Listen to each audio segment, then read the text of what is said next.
What's up people, BCHQ, Fight Night 85 Part 2, Frank Mir versus Mark Hunt.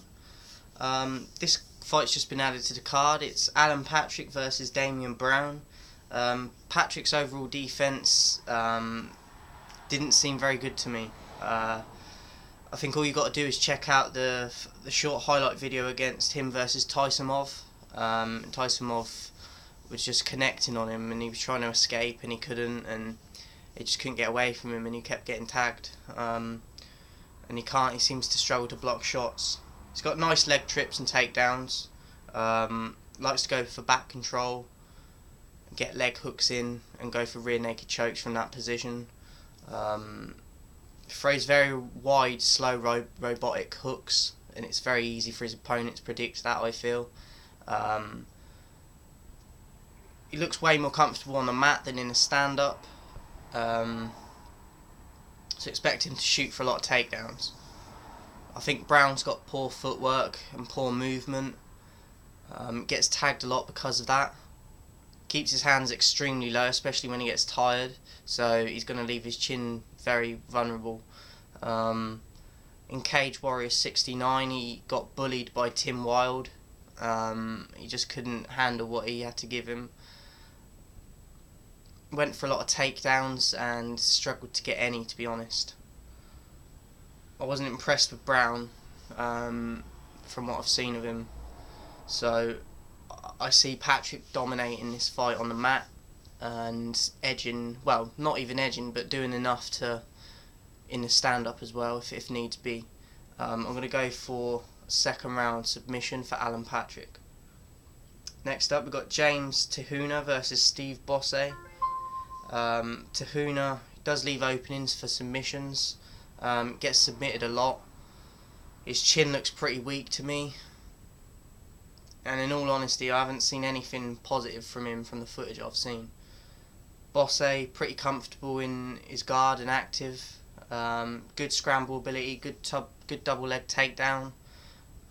He's an okay striker, but I think he could do better with working on his shots more, like taking the opportunities in the right timing, and just to add a bit of power to the shots as well. I'm going to go for a TKO in the second round for Bosse. Daniel Kelly versus Antonio Carlos Jr.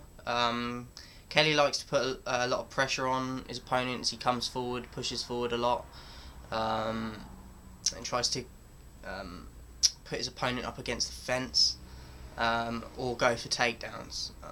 I think Antonio's got a nice stand-up stance and he's light on his feet. Kind of a kickboxing style to him. He's got okay takedowns, and he's got chokes in his locker as well. I see Antonio having too much in stand-up and a better ground game also. I think that it'll be a very one-sided fight, and I'm going to predict a second round submission win for Antonio. Next up, we've got Jake Matthews versus Johnny Case. Matthews got heavy hands. He's got a bit of a boxing style. Could do with some fine tuning, I think. He's already pretty good standard in a stand-up, but just to hone his skills a bit more. He throws flying knees, always on the front foot, very aggressive style. Powerful right hand, okay takedowns, but needs more momentum and power behind him. Nice pressure when he's in top in opponents' guards. Effective ground and pound, has a variety in that too, I believe, and he doesn't just use his hands in that position, he uses his elbows as well. He's got submissions he's won via rear naked chokes before. He's got a nice omoplata as well. Johnny Case, pretty good striker, more so with his hands than his kicks. Good takedown defense. He's got reversals. One thing that standed out to me is his balance. He's got brilliant balance on takedown defense and clinch work when his opponents try and throw him. He's also got knockout power. Not sure what he is like on the ground in terms of submissions, holds and all that, because the majority of what I've seen of him, he does it in the stand-up. So it's a tough one to call, I think, this fight. I'm going to go for a second round submission for Matthews.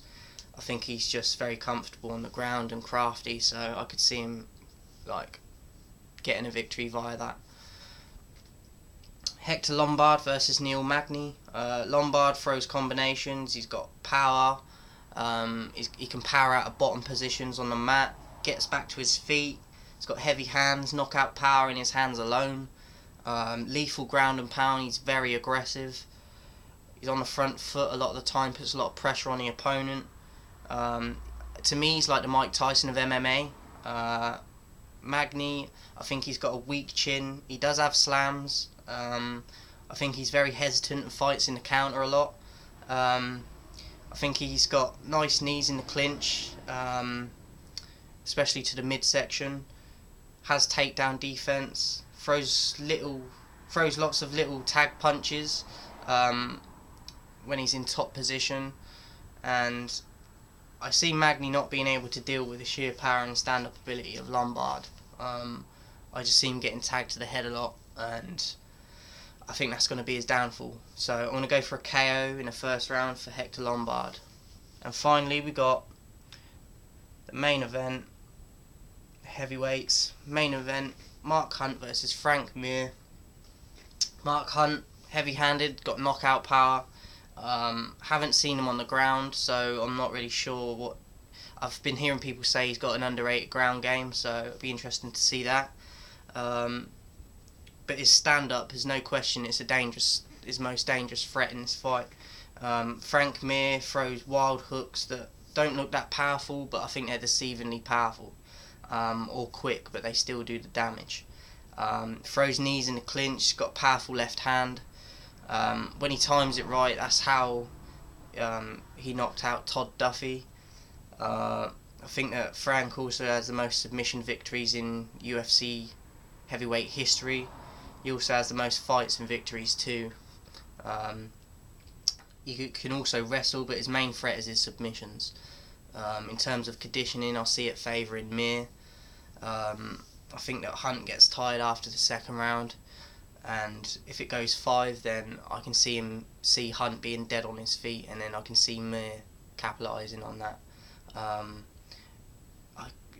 Hunt, I could see him dropping his hands, and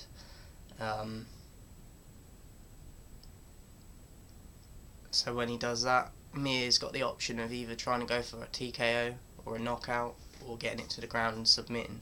But I see Mir taking it to the ground, and I think that even though Hunt's got more knockout power, he's just going to get gassed more. So I give it to Mir, and I'm going to go for a rear naked choke in the third round. Hope you enjoyed it, guys. This goes down on the 20th, so make sure you tune in and watch it. And I'll be back soon. Thanks for your support, and I'll see you then.